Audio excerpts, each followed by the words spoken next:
Hello, everyone, and welcome to Season 2 of Golf's Next Gen, the official podcast of the American Junior Golf Association.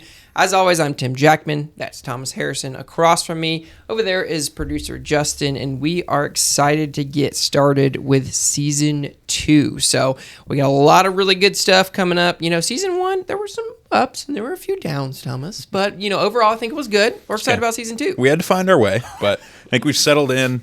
We kind of know what we're doing now. You know, we talked about it a little bit. You just kind of got to get this thing off the ground. But, hey, we're back.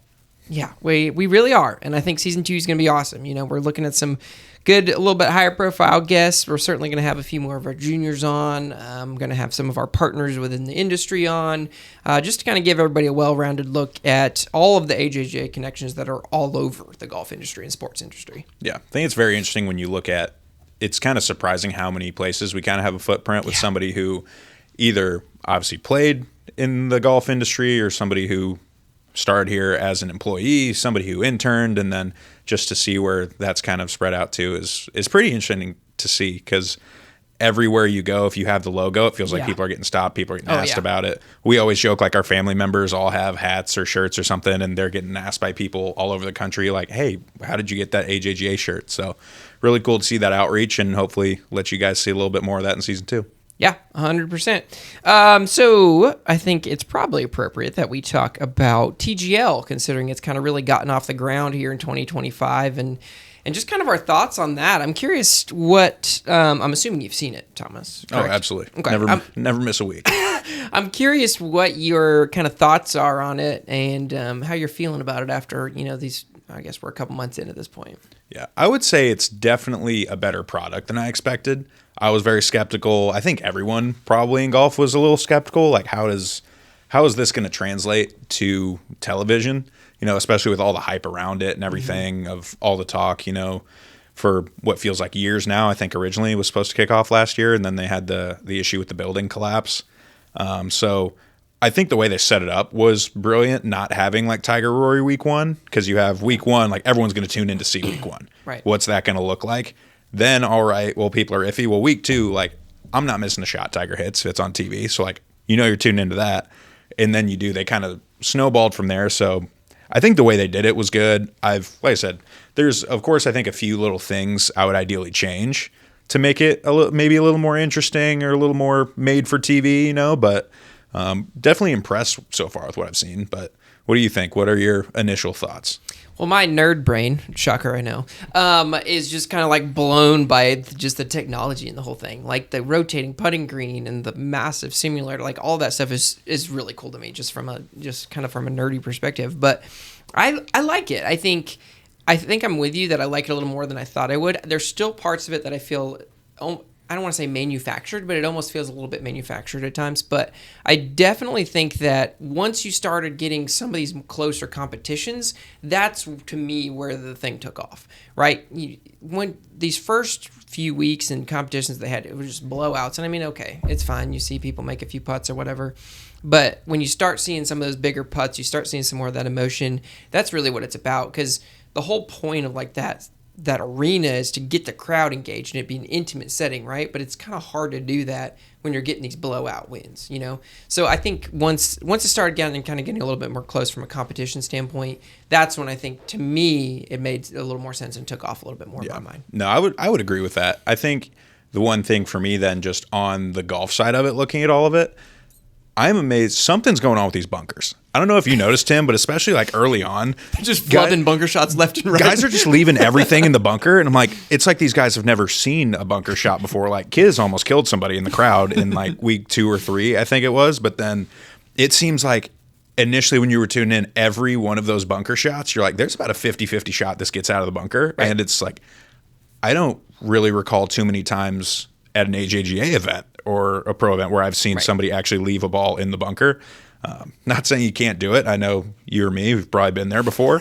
But these guys, that was kind of something I thought was funny. It was like, oh, it's all the real sand, everything, blah, blah. I'm like, what's going on with these things? Like something, the mystery of the bunkers. But I think they're starting to get it all figured out. Yeah, the whole competition arena, the grass and everything is very interesting. I've read some articles about how they're having to make so many different adjustments, especially like with the short game, like just because of how the ball sits up and like all of these different things. It's fascinating. I watched a really cool video of them swapping out the actual real turf that they hit off of, and that was crazy. Yeah. Just how that whole thing works. I'll say logistically, I mean, it's impressive to see. It's one of those things like I'd really enjoy getting like a tour of the stadium and looking at all that, because I think you probably can't really tell the scale of that either just on TV. Like you can tell it's a massive deal, but like I don't think we can necessarily understand how truly big that screen, that simulator is. Yeah. And then of course just seeing the green rotate and they change the undulation and everything, like that'd be, again, the golf nerd in me really wants to see it. And again, I want to get in those bunkers. I want to see what's going on. I want to test it myself. Probably leave 2 or 3 in the bunker, but you know, it's a cool setup. I'm glad it's doing well. I mean, the ratings so far have been, I think, above what they ever could have hoped for. Yeah.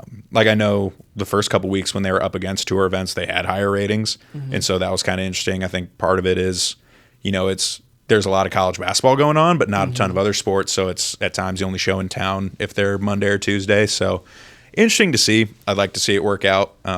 Interesting to see over the course of a season how it holds up. Yeah. But definitely better than if you asked me like a month before it started. I was very skeptical. Yeah. And we haven't even talked about the shot clock, which I think is really fascinating and something. Well, 40 seconds. What did we do at AJGA competitions, Thomas? Yeah, 40 seconds. 40 seconds, right? So I do love the NBA ref, too. I think that's just funny. That guy who's just like... just walking around with these hand motions that I don't understand. Yeah. Awesome. Anytime somebody goes for the hammer and he declines it, you're just like, oh my God, they declined the hammer. He's just out there going crazy. Yeah, I did like that too. You know, well, we'll see. You know, as like you said, as it wraps up, and we kind of see if it comes back for a second season. You know, not many things get renewed for a second season, but Golf's Next Gen did. So. Who would have thought, Tim? Golf's Next Gen. Oh, geez. Okay. Also wanted to bring up Blades Brown because I think that's kind of been another thing that's been really cool to see. Obviously, he was our Player of the Year last year, and he's turned pro. And kind of what he did in his first competition was pretty remarkable, actually. Yeah. I mean, I think you saw day one, it was like, all right, probably a little bit of nerves. He's played in a tour event before. He played Myrtle Beach, made the cut, almost top 25, finished T26, I believe, in that one. And so obviously there were a lot of eyes on him, a ton of people watching. The tour definitely played it up on social and everything. Yeah, and huge. Why wouldn't you? He's a great personality. He's a good person to have in that spotlight. But day two, watching him just get dialed in, and I'm following. I have like the alert set up on my home screen, so I'm just seeing every shot by shot, every hole. I mean, watching him go on that run where he strung together all those birdies was unreal, and kind of like you're all right. He can do this. Like he's where he should be. He's making a good choice here. Yeah, and I think it's what's so interesting about him is he's just on another level. I think we've known that for a little while, and I think what's important to say is like to just your junior golfers out there, not everybody is at that level, right? Like his game right now is so different or such a next tier than a lot of even other juniors we see coming out. So it's something super unique, and you don't see something like that happen all the time, which is really cool. And of course, you know, all the birdies he's strung together. I was reading somewhere that Justin Thomas like tapped him on the back on Friday morning on the range, was like, hey, just go low today, you know, just do it. And he did. So that was pretty cool. Made the cut, obviously, and did it. And got his first event under his belt, which is really important. I think he's kind of got a similar game to when you see some of those other young guys that I know I was talking to Jacob Kennedy about it, where obviously it's a tough decision. There's a lot of people who believe one way or the other, go to school, go pro, and there's always going to be criticism when you make a decision like that. But he's got one of those games where, like, you see the success that Luke Clanton and Jackson Coiven are having right now. Those guys just have firepower that like not everyone has. And when you talk about that, it's just those guys can in any given round go 9-10 under. They can just string them together and go low. Like there's some very good golfers, and if junior level, collegiate level, even the pro level, who they're incredible golfers, but they don't necessarily have the let me string together 6-7 birdies here. Blade just showed he could do that on tour. We've seen him do it before on a final round where he needs to get back in contention, kind of turn it on. And that's where you see, like, Clanton, what he has done has obviously been unreal. Yeah, the consistency of his game is insane. Yeah, but it's like you look at those tournaments and what's he doing each week when it's like, all right, where did he make that run? he just had a string of 6 or 7 where it's like he just came out firing, and he's just going to make birdie, pour him in. And so Blades has a game he can do that. Obviously, it didn't work out. He just barely ended up missing the cut there. But in day 2, you saw what the hype was about, and you saw that, like, all right, this kid does belong on this stage, and he's going to be able to come out and compete for years to come, hopefully. Yeah, for sure. Talk a little bit about. I heard Blades was making some references to you and with some of his interactions with fans. Tell me a little bit about that. No, it's gotten I know you to know have a pretty Blades. good relationship with him. Yeah, I've gotten to know Blades and his dad Park very well over the past couple of years. Was at one of his first wins in Huntsville with the AJGA, and it was kind of funny from there, just talking to Park about, it's like, hey, we're kind of new to this, like, where should we kind of go with this? What should we be looking at? Just as anyone is just getting new into the AJGA, you probably don't know all the intricacies of the rankings, scheduling, what you should be playing, things like that. So over the course of years, helped them at times, kind of talked with them about it. And then it was funny, I got a voicemail at our Bermuda event, actually. And so cell service, not great on the island. You're in the middle of the ocean. So I get this voicemail and I listen, and I kind of recognize the voice, and I'm thinking, oh, that's interesting. Well, the voicemail is from Emma Talley, who's LPGA professional golfer. Everyone loved her when she was an AJGA golfer. And it was funny. She followed up with an email just saying, like, hey, I was with my husband over in New Zealand, talking to some family friends about their daughter got invited to play Stacey Lewis last year. Just little things like that, just kind of some advice, talking them through it. And so it was super cool just knowing that he's obviously got all this going on, but it was funny in that she says, yeah, Blades Brown gave me your information. I'm like, of course, knowing him, knowing his dad, just great people. But fun to see. That's a guy who, again, looking forward, hopefully get him on here soon, but just great kid. You know, he's like not going to forget where he came from. He loved every bit of playing all those relationships. So funny when you're just getting calls like that from other people, fans, or even LPGA pro who's like, hey, Blades gave me your info. And so super cool for me, but really just hoping nothing for the best. Obviously our Rolex player of the year, but Tim, we've actually got another Rolex player of the year here on the line. We do, yeah. We're going to be chatting with, that was a heck of a transition, by the way, Thomas. We're going to be talking to Ryan Hybl. He is obviously the head golf coach at Oklahoma, the men's golf coach, and he has a lot of other great AJJ connections as well. So let's go ahead and get into it and bring Ryan in here so we can have this conversation with him. So Ryan, thank you so much for joining us today. Absolutely. Appreciate you guys having me on. Ryan, just wanted to say thanks for coming on. We appreciate you being the first guest of season 2. Just wanted to touch on your AJGA career. We've talked a lot about it here, but why don't you give us a little bit of that background and then how you transitioned into being the head coach at Oklahoma?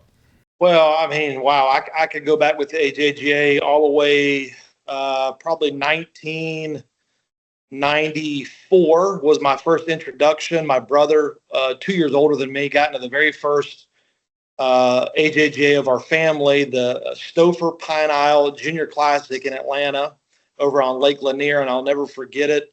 I was only probably 11 or 12 at the time, and back then AJGA only had about let's call it 18 to 20 events. Maybe at that point, maybe not even that many, maybe 15 or so. So in order to get invited to one of those AJGAs, it was extremely difficult. You had to be, the best of the best. And from that point on, I just fell in love with the AJGA. I mean, the next couple of years I started playing back in those days. It was the 13 and 14 age group. I was actually fortunate enough to win my very first one up at the Bluegrass Invitational that still is hosted, the longest running AJGA at Bellefonte Country Club, which I love. And, and then I had a very nice junior golf career with the AJGA. I was fortunate enough to be the player of the year, blah, blah, blah, blah, blah, right? And then I went on into school at the University of Georgia, played there, had a nice career. But when I got done, my game wasn't in a spot to turn pro. Physically, mentally, I wasn't in a great spot. I had actually just gotten married. And so I was, my headspace was in a different spot about, producing for my new wife. And I knew I wanted to get into coaching. And at the time, my wife still had another year of school left at Georgia. And so I called up Stephen Hamlin, who I've been dear friends with forever. and just told him, what I was thinking about doing, getting into coaching. But in the meantime, Chateau Alon being so close to Athens, it allowed me to go over and work with the AJGA guys and kind of create some junior golf relationships. I mean, there was kind of a rhyme and reason a little bit about what I was going to be doing. And I was only able to work with the AJGA for about 10 months, but it was, arguably some of the greatest, months of my life of learning and growing. I was married. I was young and hungry, trying to figure out my way, but with the ultimate plan, knowing that I was going to get into coaching. And so fortunately, about 10 months later, I was able to become the assistant golf coach back at my alma mater at the University of Georgia, where I spent some time. And then long story short, I was able to come out here to the University of Oklahoma in 2009, and I've been here ever since. So in a nutshell, that's a little bit of my connection. I've had a long history with the AJGA, the leadership with Stephen Hamlin, Mark Oscarson, Scoot, all the guys are still there. Jason Miller as the CFO. I mean, all those guys were actually working there. I saw a lot of them. I mean, I saw Oski as an intern when he was interning for the AJGA. So I just have had a long relationship with the leadership of the AJGA.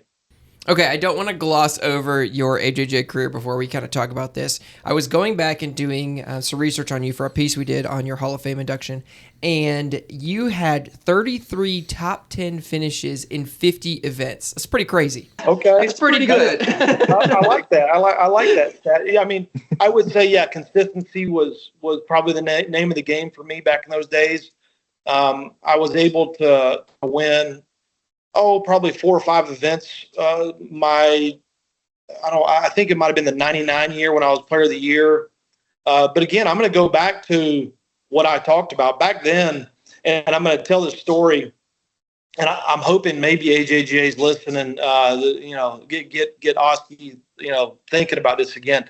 Back then, the sign of a big time player outside of having a Cannon Cup bag, which is now the Wyndham Cup, it was your bag tags, okay? And if you had a thick roll of bag tags, that means you were a big timer because it was so difficult just to get into those tournaments. So in today's AJGA, like say for instance, you had the Rolex, bag tag, and you had the Wyndham in Greensboro bag tag. If you had like the majors of AJGA and that's all you guys gave out, it would show, hey, this guy's a player, right? Well, that's the way it was back then. So when I was 13, 14 years old and I had my idols out there on the AJGA, level, that you'd sit back and go, man, that guy has got a thick stack of bag tags. I want that. I want that Cannon Cup bag. Go East, by the way, even though I'm part of the West now in Oklahoma, I'm still Team East. Anyway, it was really an incredible run. And I have so many relationships throughout my life, my career. I wouldn't be where I'm at for sure without that time that I spent, with you guys way back when. Love hearing the stories like that. I think those bag tags would be pretty cool to bring back. I know now our juniors, we kind of talk about, you see the champ bag, those tournament specific bags, Wyndham Cup, Carlton Woods, things like that. Are there still little things you notice as a coach now that you're kind of drawn to, like just a little trigger for you when you're out there recruiting? Yeah, I mean, now when I'm out on the road recruiting, obviously my mind wanders a lot more just in my evaluations of trying to get around a golf course and, who am I going to go watch? But because I've spent so much time playing at your level and also working and now coaching, I've kind of seen every part of it. Certainly my mind always wanders. I'll be honest with you. I'll give you another little tidbit. I don't want to be the back in my day type of guy, but I am right now. One of the best awards that I ever got growing up in junior golf, we used to have the low final round Coca-Cola award. That was a Coca-Cola sponsorship, and I don't think you guys do that anymore. But this was probably my senior year, and we're playing down at the Labor Day Invitational. Used to be a really big event at the Robert Trent Jones in Mobile, Alabama, and difficult golf course. It was tight. I'm spraying it all over the place, whatever. I made a 10 on my very first hole of the tournament, okay? And I end up shooting like, I don't even know, 85 or something. I'm the AJGA Player of the Year. You go out put up 5 inches of snow. I mean, that's pretty tough start, but the final round, I shoot like a 69 or a 68. I can't remember what it was, but I got the low final round. I'll never forget that. I mean, think about that core memory for me, knowing that, I mean, because what you're doing is promoting, grit and perseverance and understanding that you still will have something to play for every single day. I mean, that's what we try and promote within our own golf program. Every single day matters, and how are we trying to get better. So I'll never forget that Labor Day Invitational low Coca-Cola final round. Interesting that you mentioned that. We actually still do the low final round. It's not sponsored by Coca-Cola anymore. It's actually sponsored by TaylorMade. But I was in Puerto Rico a few weeks ago, and we had a player who shot 79, 70, 65, and he actually took that award home, kind of backdoored himself a top 15 after that 79 Open. So that's pretty cool. Let's talk a little bit about your recent induction into the Golf Coaches Association of America Hall of Fame. What does that kind of mean to you, and how does that kind of sum up your career to you? Well, it's been kind of interesting going through this whole process because I'm still, I feel like I'm fairly young, even though, I've been doing this almost 20 years now. But number one, I will say we've got a long ways to go, continually growing with our golf program, and we're not stopping, anytime soon. That's the goals. But what it does is it makes me super prideful. I've spent most of my career at one place. I started at Georgia as the assistant, but 16 years out here at OU, what it does is it's a kind of a program award for me, and that's what makes me really proud and excited for all of our former players, our current players, our former coaches.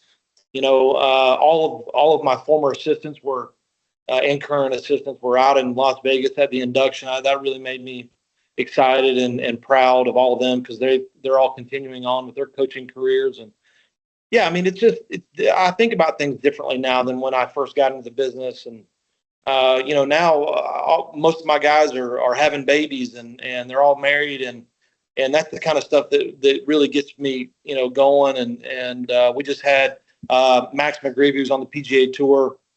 He just had his first child last month. And those are the things.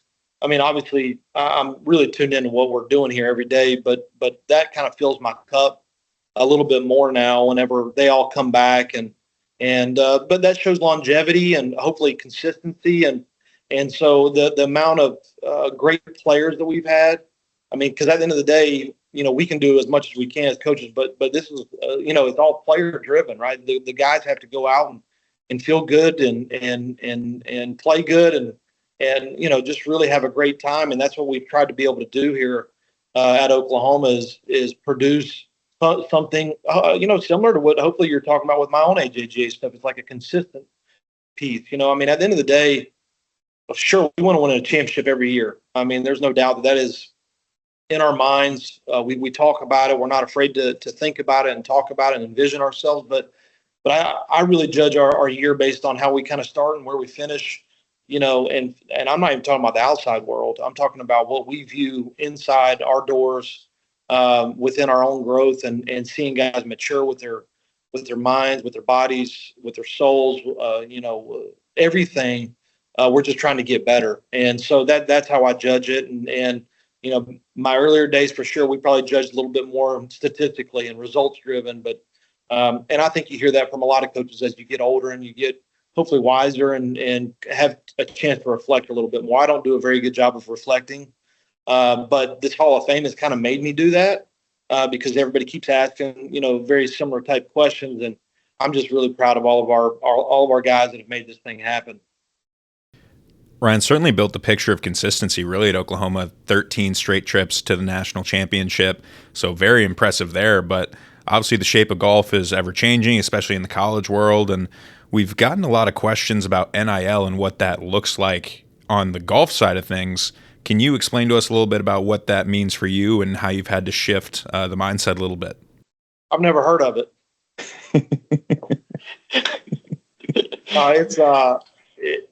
Yeah, college. I mean, again, this is the hot topic button that everybody wants to kind of hit on. Everybody's handling this differently, so it's kind of hard to speak. What does that mean for just college golf? I mean, for us specifically, we're still relationship driven. And we're trying to make sure that we're getting the right guys that fit our golf program. That's first and foremost. But certainly I want all of our guys to get maximized as much as possible. And that opportunity wasn't around when I was going through school, and I'm not bitter about that at all. I think that this is just where college athletics is and where our world kind of is. So we have to evolve, or you're going to get left behind. So it's kind of a tough question to answer, knowing that everybody's all over the board. I just know that we're not afraid of change and just evolving continually and trying to learn and grow. But I will say that there's still a lot of question marks that everybody thinks that they have answers for, and there's not.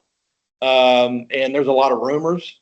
And I will tell for your junior golf audience and parents, just don't always believe what you're hearing out there on the road. Because I heard a lot of stuff this summertime that I'm like, there's no way, and the more you dig into it, there's no way. And so just be careful, but make sure that you're doing the right things for your kids and for your players to truly try and put them in a spot where they can develop and play and do the things that they want to do. Because at the end of the day, I say this all the time. Anytime I get a chance to talk to junior golfers, and some of it, the blame's on you guys, so I'm pointing fingers here. All right. The point systems and performance, and how do I get into the next tournament? And of course there has to be a hierarchy like that. That's the way it works, but it shouldn't be about protecting a ranking.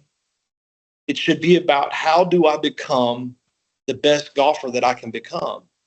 As a 15-year-old, I can go back into my own time frame or just thinking about it. And I was day by day.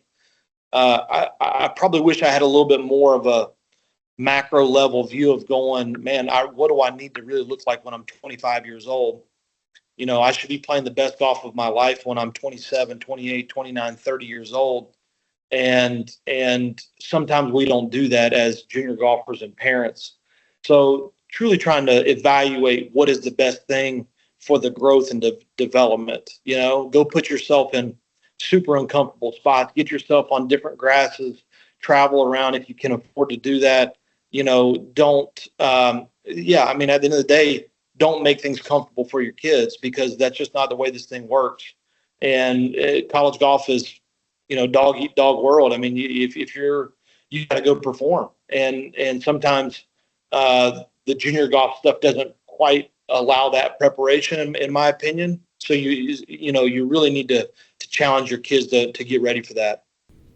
Yeah, obviously there's a lot of stuff that we kind of have to do from a ranking system standpoint, but I definitely agree with you about just, how you approach that topic for sure. Another kind of hot button topic I'm sure you've talked a lot about is some of these kind of roster size limits and things. Do you want to kind of touch on that a little bit and how you're viewing that and going to be adapting that way?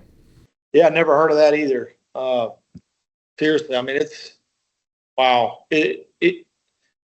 It's a tough time right now in college golf, just college athletics in general. When it comes to, they're talking 4,000 to 5,000 Division I athletes losing their jobs here in the next, year or so. I think you'll see programs, potentially fall apart. And I'm not talking about golf programs. I'm talking about just other athletic teams and departments. I mean, it's truly an amazing time right now. I saw the change start happening about 2015-16. It just seemed like the power continually kept going in the student athletes' favor, and it's continually just done that for student athletes, and they want this, and more money is available, and now all of a sudden this is where we're at. You can only continue to go to the well so many times before it's out, and that's the decisions that are getting made.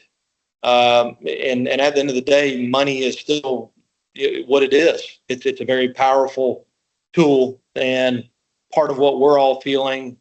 The SEC has already come out and said that we're going to be potentially at 8, 9 across the board when it comes to college golf. So there's tough conversations starting. It's But again, I can't speak for every program and how they're dealing with that. So it's been a really interesting time. I can tell you this, that I do think the trickle down effect is going to be real. I think Division II golf will benefit extremely well off of this. And I think that when a junior golfer gets an offer, it's going to be viewed differently now. I mean, you might have waited around. I mean, it's going to be, you're going to really need to think about that. And again, don't ever not think about the fit. I mean, the fit needs to be right everywhere that you're looking for, but it's just going to be viewed differently because spots are going to be very valuable. And Ryan, you mentioned finding that correct fit a little bit. What are some of those things you looked for as a player as far as finding your fit before going to Georgia? And then now as a coach, what are some of those things you try to sell people on as far as finding that fit? That's a good question. And it's the most important question to try and figure out, like, where do you fit? And I think it's really important for kids to go on campus. I think all of us can do a decent job on phones or even on Zooms or like FaceTime conversations. But I think going on campus is really, really important to understand coaches, campus life, big versus the smallness, what are you looking for, academically, all of the things. I mean, that's the interesting part is, you're sitting here talking about NIL, you're talking about roster spots, you're talking about all these different things. And one of the biggest parts of college athletics that nobody's even talking about anymore, and it used to be kind of number one, is academics. Like, it's, we want to graduate all of our kids. It's still a thing, and we don't shy away from that. So, I mean, at the end of the day, that's still part of what you should be, looking into. What kind of degrees do you want? What kind of professor are you going online? Or are you going in person all the time? I mean, all the things that you're looking for should be sought out, and you need to do that by going on campus. Because I can tell you many, many times, I've talked to guys over the summertime, feel pretty decent about conversations, but then you show up on campus and the vibe is just not there. That's not an indictment on the kid. It might be just as much on me and our staff and what we feel or whatever. But it's a two-way street. It's not just, hey, what does the kid want? It's also what the coach wants. So everybody, it's a true marriage, and trying to figure that out. That's why COVID was hard. You're trying to recruit guys, but you couldn't bring them on campus. And it'd be interesting to kind of look at those stats from that 22, maybe even into the 23 class. How many guys actually have made moves, because I always thought that was going to be tough. You're sitting here doing all this recruiting, no different than how many. I love you guys right now, but if I brought you in, we might realize that we don't like each other. I'm teasing. I just don't love you guys. Thomas. You wouldn't like Thomas. He's maybe. Yeah. Well, I don't know. He's an ops guy, and I like ops guys. Okay. Sure. Yeah. Tim, you wouldn't understand it, man. It's a lifestyle. Oh my gosh. Yeah, it is. I mean, the comms guys. I mean, make sure you dot your I's, cross your T's. I mean, get your stuff out on time. It's just, don't screw up the pairings. I mean, are we serious? How are you going to mess up the pairings? We gave that back to the tournament directors now, so that's not on me anymore. Okay. Now we've shifted responsibilities. Okay. It's because they know they're not going to get messed up on this end, Tim. Yeah. Anyway, and then from a coaching perspective, what we're looking for is, and again, I'm only speaking kind of on behalf of what I mean, everybody's got their own way. I mean, there's certain guys that recruit overseas full time, and they might not even watch a guy. But they've done enough homework and they feel good. And so there's a lot of different ways to skin a cat in our game. And I value the relationship side of things and guys coming in and us feeling good. Usually whenever we get done with a visit, I tell this to most of our kids that come in. It's like, you're going to get a feeling, right or wrong, this is the type of place. And I think you should be searching out that feeling. There's just certain places that just, it feels like home for you, and we're all so different there. So, but there's so many great golf programs now and coaches and there's just a lot of great options. And, but still, I think we're all unique, to each other. And I think that's what you should be searching out, is what fits you the best. If you had one piece of advice for junior golfers out there, what would it be to, what would you say to like a 14 or 15-year-old? Golf-wise? I would say as far as like the college recruiting process and being recruited to college golf. Okay, yeah. Just right off the top of my head, I would say, man, if coaches are there, and this goes for parents too, have a great time with that. Try and become an entertainer. That if you want to play high level golf in our game, you have to understand that you are an entertainer, and really enjoy trying to have the watch this mentality. Watch this, coach. Watch what I'm, because I know what ends up happening. There's a lot of clenched fists, and parents are super nervous, and it's like we as coaches don't necessarily. We're not trying to bring that energy, even though we like to make them feel uncomfortable. And will we get really close to them at times to make them feel that way? Absolutely. But you're trying to see how kids respond, parents respond, the whole thing. But have a little bit more of a watch me, watch this attitude, and realize that this is a great time in your life, to be in the recruitment. And if coaches are actually spending their time to come out and watch you. You think about it, we actually have a recruiting calendar now where we only get so many days out on the road. So if they're actually spending their time to come and check you out, have fun with that, and truly try and entertain, the old gladiator. Are you not entertained? Right? Are you not entertained? Let's go have some fun with this thing and not be afraid of making 5 birdies in a row instead of worrying about, stringing 3 bogeys together and worried about what coach is going to think about that. Okay. Really like that answer. I think what we see sometimes, it's easy to let those things snowball, those negatives and a couple bad holes go together. But as someone who had as much success as you did as a junior golfer, the 33 top 10s is just something that I don't know if we may ever see again, honestly. What was it about you and your game that kind of set you apart and made you that Rolex Player of the Year? Yeah, in junior golf, I kept the ball right in front of me a lot, so I didn't have any problems playing easy golf courses, hard golf courses, because I would say I was a fairly straight ball hitter. Just didn't get in trouble that much. Gave myself a lot of opportunities. My short game was pretty elite, I would say, when it comes to getting balls up and down. Never. I limited 3 putts, which I think is a big deal in junior golf. If you have a guy that can eliminate 3 putting, you're beating, over half the field before you even start, maybe even more. So I would say the combination of that, and I prided myself in getting the most out of my game. It certainly wasn't pretty at times, but really trying to get the most. Sometimes you walk off a golf course and you go, man, that's the worst I could have shot. I don't feel like I had that many of those days.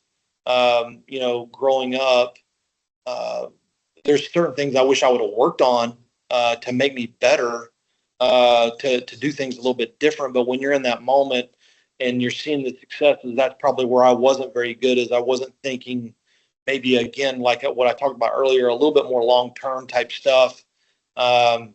But yeah, I would say the consistency of keeping it in front of me and not giving away shots, in particular around the greens. Right now I'll go watch a junior golf tournament here soon. Maybe one coming up that you got gnarly, wet, dormant grass, kind of mucky. You got to figure out how to get the bat on the ball and still get the ball in a spot where you can get it up and down. And I will not see that. And that's the difference, in my opinion, of the guys that are trying to compete and win at your level every single week. They're not giving up those shots. Of course, their good shots are really good, because these guys now, they're way better than what we were back when I was growing up. There's the depth is unbelievable. Their swings are impeccable at times, but still being able to kind of dig it out of the dirt around the greens, not 3 putting, that still plays, and that allows you to win. I also wanted to ask you a little bit about a pace of play. I know that you know the AJGA's policy and kind of all the things that we do. It's been in the news a lot. People are talking a lot about pace of play. How do you feel like the pace of play is at the junior level, and kind of how does that relate to the college level? Well, I appreciate everything about the pace of play policy that you guys promote. We do it quite a bit within our own college game as well. I always feel like the college golf gets slighted big time when it comes to pace of play. Everybody talks so negatively about our pace of play.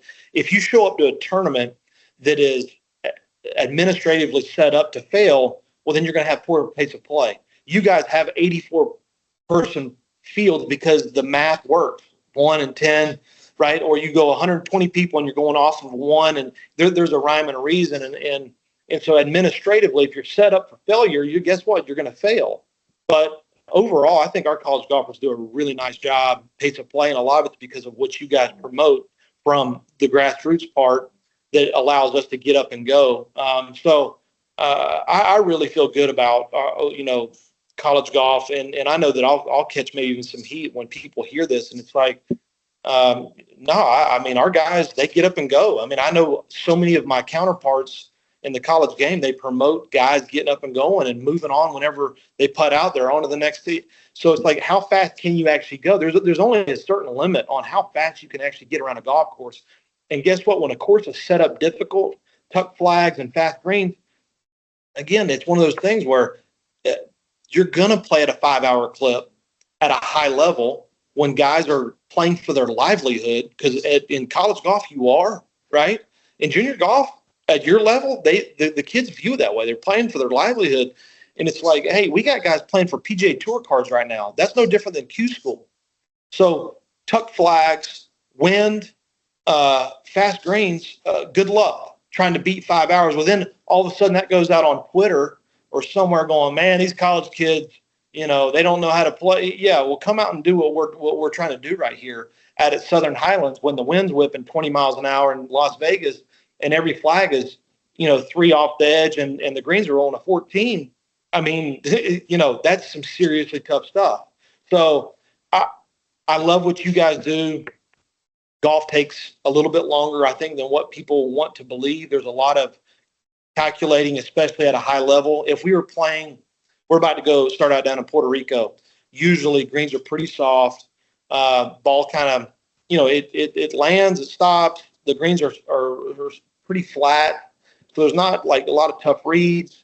Wind's not howling around usually. So guess what? We can get around there with no problems. The higher the difficulty, it just goes up. So I will say this: professional golf.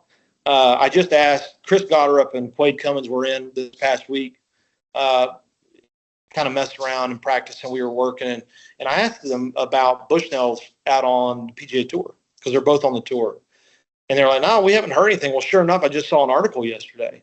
I do think that Bushnell, like any type of yardage device, is great, because if you hit one crooked over in the woods, having to walk back out, get the old sprinkler head or walk it off like we used to have to do, it certainly saves time. So I'm glad that you guys allow that. And of course we do in college golf. And I hope professional golf does too, because I think it can help them in their pace of play. Even though it might be minor, I think it can add up. Okay, last question here before we wrap up. Do you have any fun stories from the guys that have come through your program? Obviously, you have some of those stories, but is there any that you can kind of share with us of ones that you remember or really stick out to you? With their time with me, oh, man. I mean, yeah, we got all kinds of stories about the stuff I probably can't share on a podcast, to be honest with you. What I think about is some of these guys with the AJGA days, though, and just talking to you, it makes me think back to when I first saw Max McGreevy, who I was just talking about earlier. Now he's on the PGA Tour, second time on the tour now.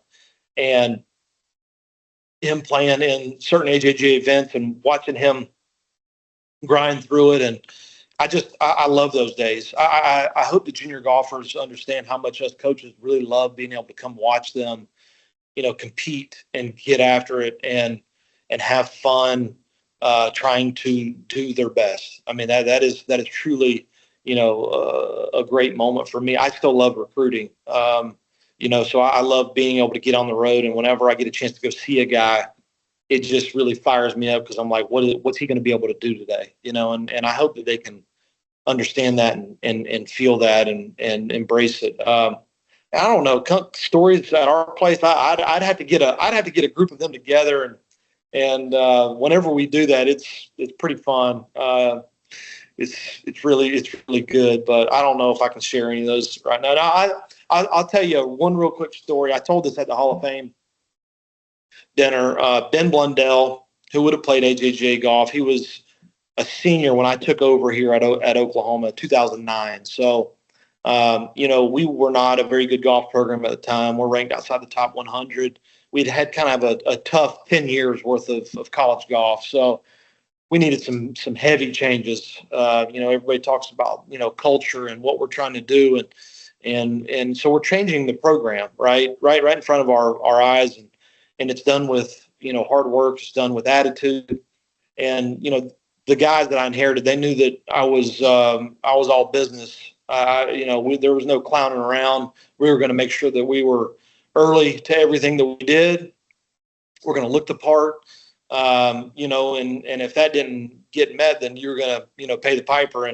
And early on, our workouts, we used, back in those days, we used to work out at 5:30 a.m. trying to promote discipline and, getting up. Now we don't do that. The science tells us, right, that, hey, we're supposed to let these guys sleep in. So we've gotten softer in the sleep department, but it's a good thing.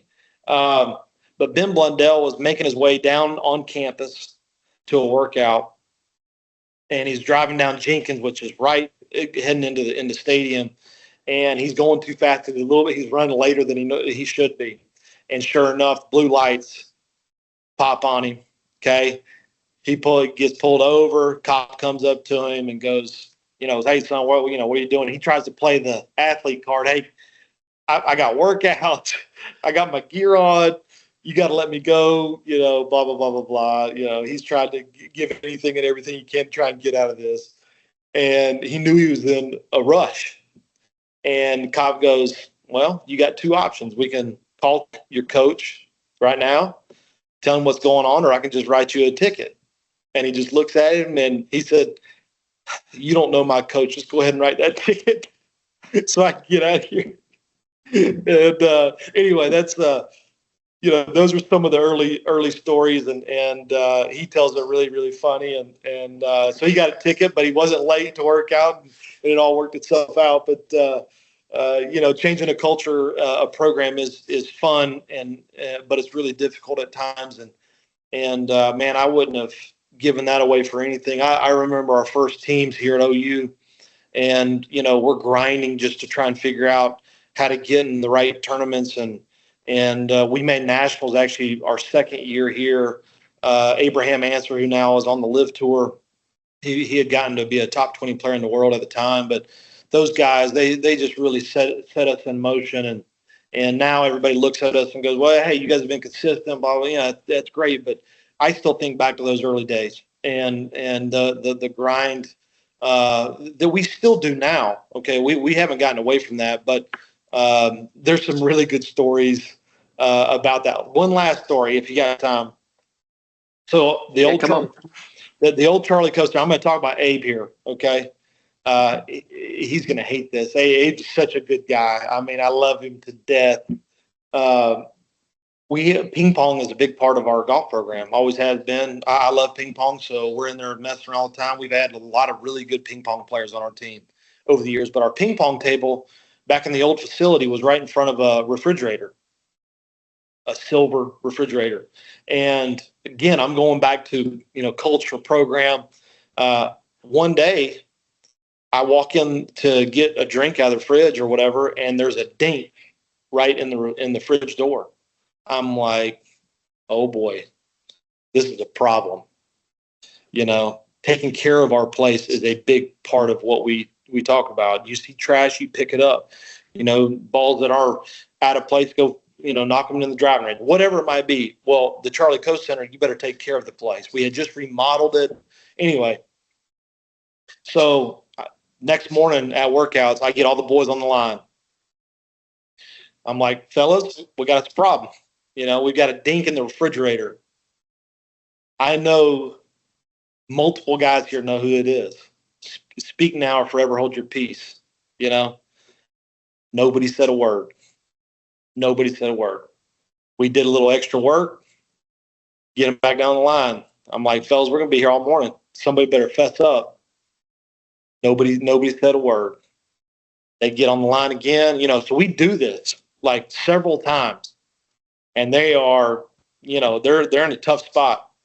Nobody spoke up. So deep down, like my coaching part, I love it because it's like I got some dudes that are buying into each other and they're not, fessing up. So I let them go. And I heard it took 2 years before I heard the actual truth. And I thought it was a guy on my team. I'm going to call him out here. Riley Pumphrey, former AJGA guy. Pump, lovely. I mean, he was a crazy man on the ping pong table. The whole time I thought it was him. Come to find out, it was the leader, Abraham Answer, who had dinked up that fridge. They had held out and they never say anything. And now, to this day, it gives me kind of goosebumps talking about, because the boys, I mean, they were struggling, doing what we were doing, paying the price, and nobody said anything. There's 10 to 12 guys on that line right there, and they all knew. So that was a very proud moment for me as a coach. Yeah, changing the program. That's right. It's funny that you bring that up because Abraham actually hosted our Mayakoba Invitational last year and got the chance to talk to them a little bit. And so now just hearing a story like that, just knowing him, what little bit I do, I can just picture him just sweating it out, hoping nobody brings him up in that situation. Yeah, no, he did. He escaped, sort of, kind of, but it was just next. If he's hosting next year and you guys get him up there, you gotta remember that and get the whoever's emceeing that deal to kind of pepper him about that. That'll be awesome. It'll throw him off. He'll be like, "Hey, tell us about these dinks from the ping pong paddle that you did at the University of Oklahoma when Coach got so pissy at y'all." So that'd be really good. That's awesome. Thanks, Ryan, so much for taking the time to chat with us today. We really appreciate it, and obviously appreciate all that you do for college golf and for these AJGA juniors that we have out there as well, and all the time that you spent with the AJGA over the years. So really appreciate the time today. No, thank you guys, and just again, thanks to all the leadership and for you guys continuing to dig and grind at the AJGA. It's the AJGA life is not for everybody. But I'm going to say this really loud and proud for anybody, especially when you get done, hopefully, with college golf. If you want to go find a place to go work that will completely change your life, go work for the AJGA. You will learn small details truly do matter, and there's no better training ground than the American Junior Golf Association. So thank you guys. We appreciate it, and we'll see you out on the road. Ryan, really appreciate that. And again, thanks for coming on, and best of luck to you and the rest of the team as you guys get kicked off here in the spring season. Got it. Thanks. What a great guy. I mean, that's just such a personable guy, a lot of great experience. Obviously, he's talked about a lot of different stuff on there that he's been through and a lot of great experiences and cool connection with the AJGA too. Yeah, I mean, super cool guy. And I mean, like you mentioned, just having that many ties to the AJGA, he was a high-level player. He worked here. He's now coaching. I feel like it's hard to find someone with maybe more of a connection to the AJGA, so really glad we were able to get him on. Yeah, so cool, so cool. Just a couple things before we kind of wrap up for today. Just had our intern recruiting weekend. It's kind of a big deal around the AJGA. We have about 1,200 applicants for our internship. We're bringing about 115 of them, and they go through just a crazy weekend of interviews and activities and all this stuff to narrow it down to the people we select for our summer internship, which you guys will see out on the road. So that was a crazy weekend, but a good time. Always fun to get some sponsors in-house, everybody kind of get eyes on the candidates, and it's a lot, but it kind of gets you ready for what you're going to do out there on the road. There's a lot sun up to sundown going on each day at the golf tournaments, so really glad we put that time in. It's a fun weekend all around. Yeah, it kind of reminds you of why you do what you do, too, at the AJGA, which is kind of cool. Kind of we sell it to ourselves almost at the same time to the candidates. So Couple big events here coming up. I think that by the time this gets published, I don't think those events will have happened quite yet, but got our Carlton Woods event, the Simplify Boys Championship at Carlton Woods, which you and I will be at. That's always a fun one. I said the longest hours I work at an AJGA tournament, but maybe the most fun I have. So it's a fun one all around. And then Fordnet Girls also out at Stanford, and Rose Zhang coming on board this year. I know it sounds like she's going to be very heavily involved, so always super cool when you see the tournament host really kind of invest in it, not just put their name on something. So very excited. She's obviously fairly fresh out of junior golf. I still remember her playing when I first started. And so very cool to see that. I'm sure everyone will have a great time. She'll have a lot of great things to pass on to that next generation. Hopefully the next Rose Zhang, somebody coming out of there. Right. Yeah, Justin, our producer over there, he'll be at that event for the comms side of things. So he'll be lucky enough to get to interact with her. So that'll be pretty cool. So and then we also have our Panama event. Can't forget that one. That one's coming up here as well. So that one's always a fun time to get out, kind of outside the United States and grow the game a little bit internationally. So that's really awesome. Yeah. Got to run that one last year. Very fun event. I think it's funny that obviously the Panama Canal, world famous. Everyone wants to go see it. But our staff usually takes a trip for those who haven't been before, and you just see all the juniors and their families watching it, and you get a mixed bag. You get, oh, this is super cool, and then you get a kid who's like, that's it. It's a trench of water. He's like, this is what it's a boat, man. Like, there's just a barge coming through. Like, okay. So always kind of a funny one, but super cool city. Love Panama City. That is very interesting. Not quite what I expected. Very, very much a Miami feel, but good time. Yeah, I might have to get down to that one at some point. Not if it's going to be opposite Carlton Woods, though. Probably not. Yeah, can't miss out on that one. Yeah. Well, thank you so much for joining us today. Again, make sure you follow us on social media if you don't. We're on Facebook. We're on X. We're on Instagram, TikTok. We're still on TikTok. And LinkedIn. Don't forget the LinkedIn. So definitely do that. Like and subscribe to the podcast, whether you're on Spotify, Apple Music, or if you're watching on YouTube. So definitely tune in there. Yeah, tune in. Looking forward to a big season 2. A lot of good guests. Ryan's starting us off right, but In the Talk's got a lot of hopeful interviews lined up here. So really excited to see where season 2 takes us and keep getting better. Feel like we finally settled into a set, so we've got our little podcast studio Wrecking here. my office. That's great. Yeah, exactly. You don't need it. It's okay. So looking forward to another year. Yeah, got a couple pros hopefully coming up this season on the podcast. Little professional golfers hopefully, as well as some of our juniors. So thanks everybody for listening in, and I hope you have a great rest of your day, Thomas. Hey, thank you, Tim. Always a pleasure.